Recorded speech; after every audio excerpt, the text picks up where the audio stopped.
बच्चों, आज हम पढ़ेंगे मुद्रण संस्कृति एवं आधुनिक दुनिया के लेसन में से प्रश्न 17वीं सदी तक चीन में शहरी संस्कृति फलने फूलने से छपाई में क्या विशेषता आई। दूसरा प्रश्न पढ़ेंगे पांडुलिपियों के प्रकाशन और प्रयोग से संबंधित कौन कौन सी कठिनाइयाँ थी।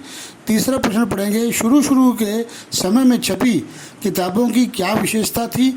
और चौथा गुटेनबर्ग की प्रेस में छपी पहली किताब की छपाई की विशेषताएं क्या थी, उनको लिखना है हमने। तो वीडियो शुरू करने से पहले मैं आपको बताना चाहता हूं कि यदि आपने मेरा ये चैनल जिसका नाम economic analysis with Ashwini Kumar Gupta है को सब्सक्राइब नहीं किया, उसे सब्सक्राइब करें, लाइक करें, शेयर करें और साथ दिए बेल आइकन बटन को दबाना ना भूलें ताकि मेरे नए वीडियो आप तक पहुंचते रहें। तो शुरू करते हैं। पहला प्रश्न, 17वीं सदी तक चीन में शहरी संस्कृति फलने फूलने से छपाई में क्या विशेषता आई। तो इसका उत्तर है कि 17वीं सदी तक चीन में शहरी संस्कृति फलने फूलने से छपाई में निम्न विशेषताएं आई।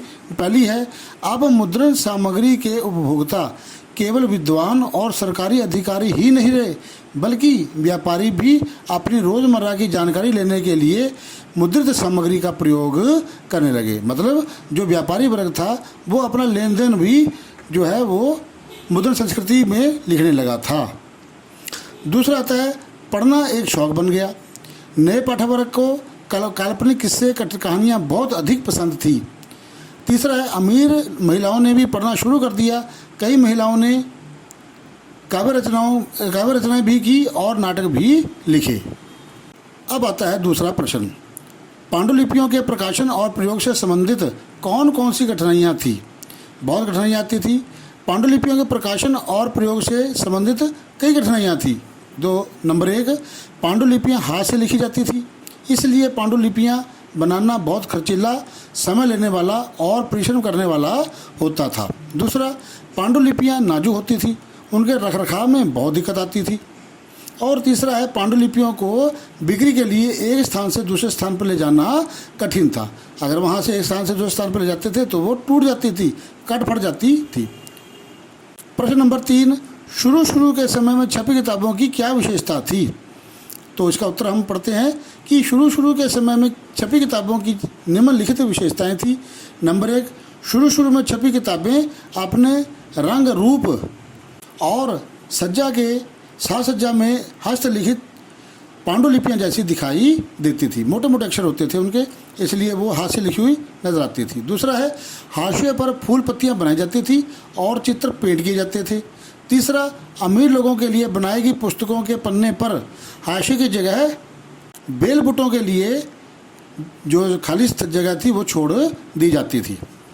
चौथा आता है प्रत्येक खरीदार अपनी रुचि के हिसाब से डिजाइन और पेंटर से अपने हिसाब से पेंटिंग करवाकर सुंदर व आकर्षक बनवा सकता था।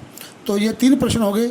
अब आता है चौथा प्रश्न, गुटेनबर्ग की प्रेस में छपी पहली किताब की छपाई की विशेषताएं लिखो। तो गुटेनबर्ग प्रेस में छपी, उत्तर है इसका कि पहली किताब बाइबल थी। क्या थी गुटेनबर्ग प्रेस में छपी किताब का नाम? बाइबल। इस किताब की छपाई की मुख्य विशेषताएं निम्नलिखित थी। नंबर 1, यह पुस्तक प्रिंटिंग प्रेस में जुड़ छपी थी, परंतु इसके हाशिए पर कलाकारों ने हाथ से सुंदर चित्रकारियाँ की थी। दूसरा आता है कोई भी 2 प्रतियाँ एक जैसी नहीं थी, हर पुस्तक का प्रत्येक पन्ना अलग प्रकार का था। तीसरा आता है कई जगह अक्षरों के अक्षर अंदर सुंदर रंग भरे होते थे, जिससे अक्षर सुंदर और आकर्षक दिखाई देते थे। मतलब किताब जो है बहुत सुंदर दिखती थी।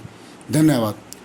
तो दोस्तों, यदि आपको ये मेरा वीडियो पसंद आया है तो इसको लाइक करें, शेयर करें, सब्सक्राइब करें और साथ दिए बेल आइकन बटन को दबाना ना भूलें ताकि मेरे नए वीडियो आप तक पहुँचते रहें। धन्यवाद।